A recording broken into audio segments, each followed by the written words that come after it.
predator becomes prey in the Florida Everglades as hundreds of hunters descend on the Sunshine State to catch and kill as many Burmese pythons as possible.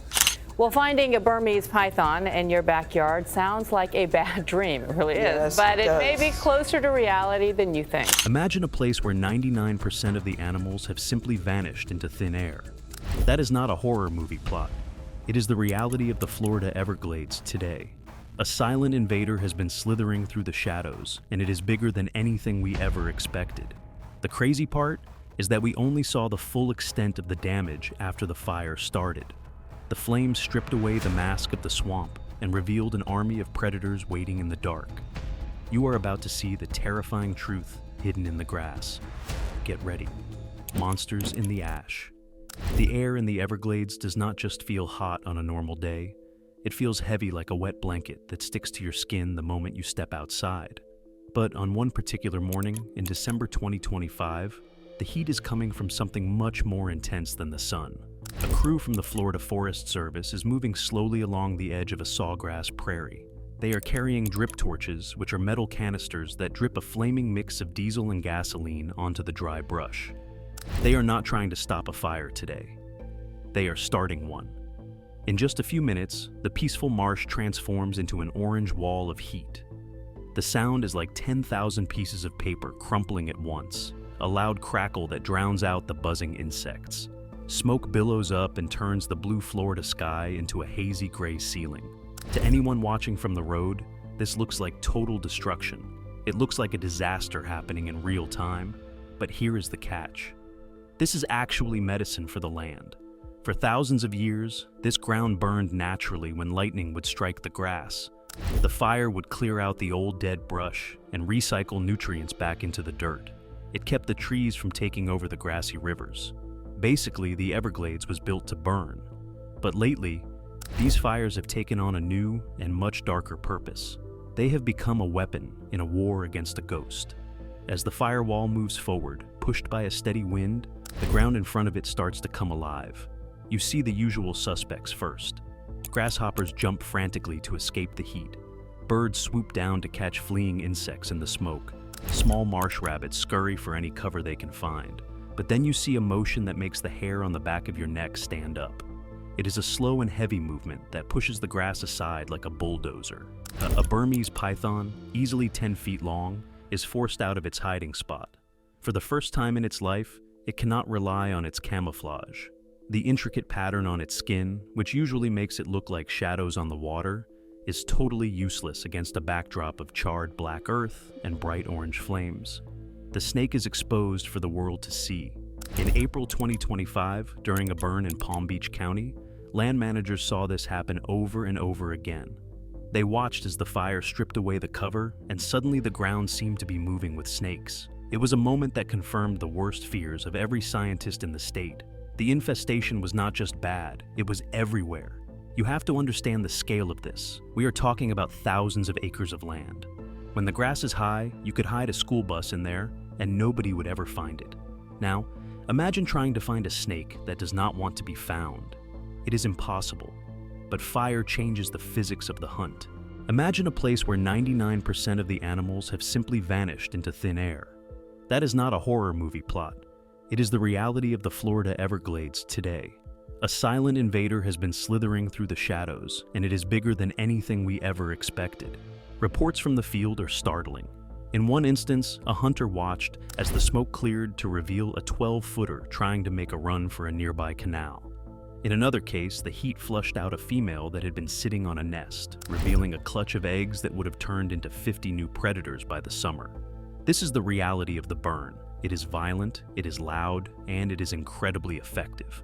It turns the greatest strength of the python into its biggest weakness. They have to move. And when they move, we can finally see them. But it is not just about seeing the snakes. It is about understanding how they have changed the landscape. When the fire burns away the grass, it reveals a marsh that is eerily empty of other life.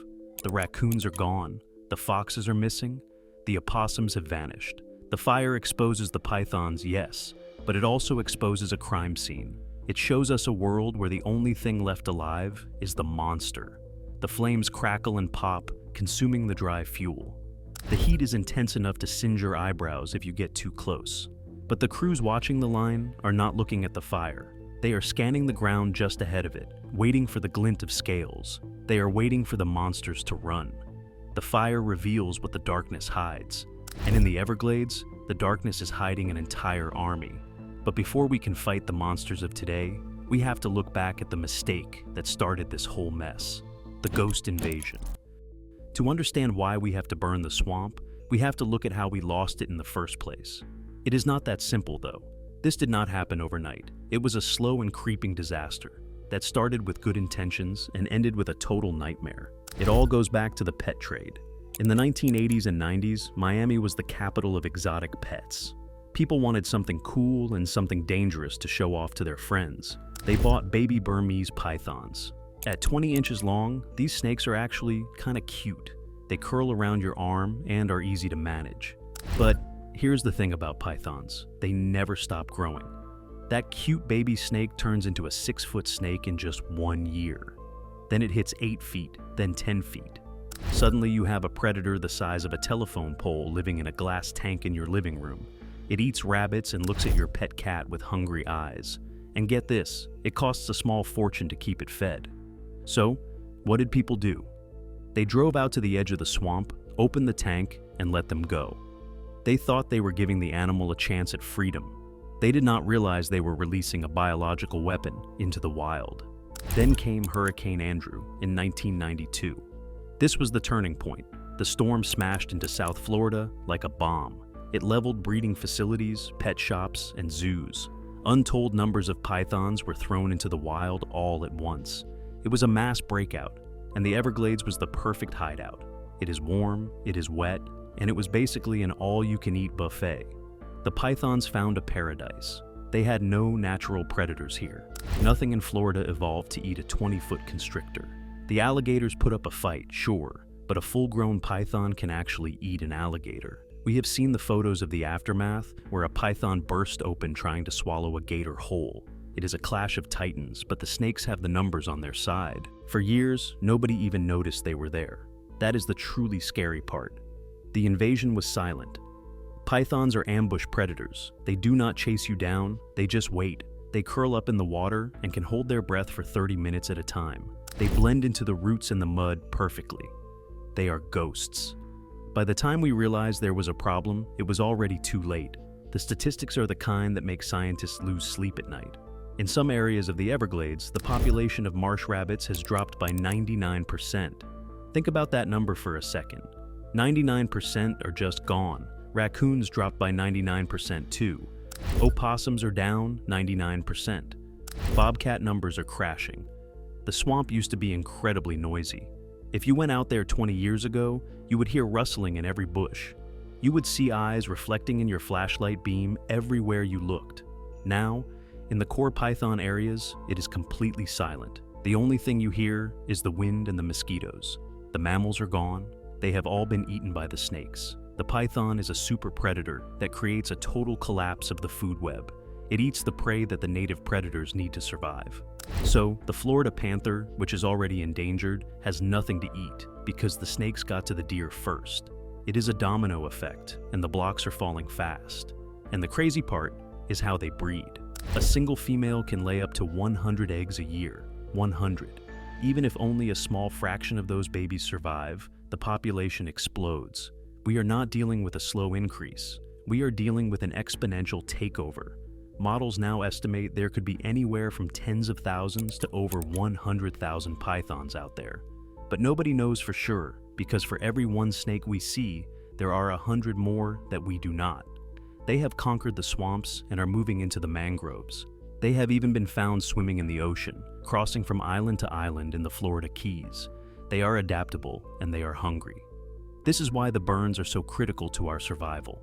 We cannot fight an enemy we cannot see. We let them get a 30-year head start. We let them dig in and take over. Now, we are playing a desperate game of catch-up. And the only way to catch up is to change the entire battlefield. We have to strip away their advantage and make the ghosts visible. But burning a massive wetland is a task that requires a level of precision most people cannot imagine. The tactical inferno. Burning a swamp sounds like a contradiction, but in the Florida Everglades, it is a high-stakes chess game played with fire and wind. You cannot just walk into the marsh with a box of matches and hope for the best. Prescribed burning is a precise science managed months in advance by the Florida Forest Service and the National Park Service. They wait for the Goldilocks zone, that perfect window where humidity levels and wind directions align to keep smoke away from hospitals and highways. If it is too dry, the fire burns so hot it destroys the soil itself. If it is too wet, it just fizzles out into a patchy mess. The primary goal of these operations is reducing the fuel load. This is firefighter talk for the dead grass and debris that builds up over time. If you do not burn it on purpose, a lightning strike will eventually ignite it by accident, creating an uncontrollable monster fueled by years of debris. But in python hotspots like the Big Cypress National Preserve, the strategy shifts. Here, the fire is about exposure. Crews use ATVs, swamp buggies, and helicopters for aerial ignition, dropping chemical-filled plastic balls that burst into flame upon impact. It is one of the most intense sights in the wild. Thousands of acres ignited in a single afternoon. The fire sweeps through the sawgrass quickly, consuming the thatch, the thick layer of rotting material near the dirt. This thatch is the python's bedroom, where they hide to ambush prey and regulate their body temperature. When the thatch vanishes, their insulation is gone. Suddenly, these cold-blooded reptiles are exposed to the direct sun on blackened earth. This triggers the flush, forcing the snakes to move toward unburned tree islands or deep canals where they can be spotted. For the hunters, the real work begins when they step into the blackened wasteland. Once the smoke clears, the landscape looks like an alien world of ash and burnt toothpicks. In the thick green marsh, a python is an invisible ghost, but on a black background, a tan snake stands out like a neon sign. Studies show that after a fire, snakes move 50% more than usual as they scramble for new cover. This restlessness is their downfall. In April 2025, sightings jumped by 15% in just 2 days because the needle in a haystack suddenly became a needle on a black table. It is dangerous, disorienting work. Hunters must navigate uneven limestone rock full of hidden holes while dodging angry, displaced snakes. They now use high-resolution drones and environmental DNA to track predators through the scorched terrain. This creates a cycle of destruction and rebirth. The fire clears the land, fresh green grass grows back, and the rabbits return to eat it. The pythons follow the rabbits, but this time the grass is short and the hunters are waiting. Is it possible that our attempt to save the Everglades is actually creating a predator that is impossible to stop? What if the snakes we are fighting today are nothing compared to what is coming next? Tell me what you think in the comments. If you want more stories from the edge of the wild, hit the like button and subscribe right now.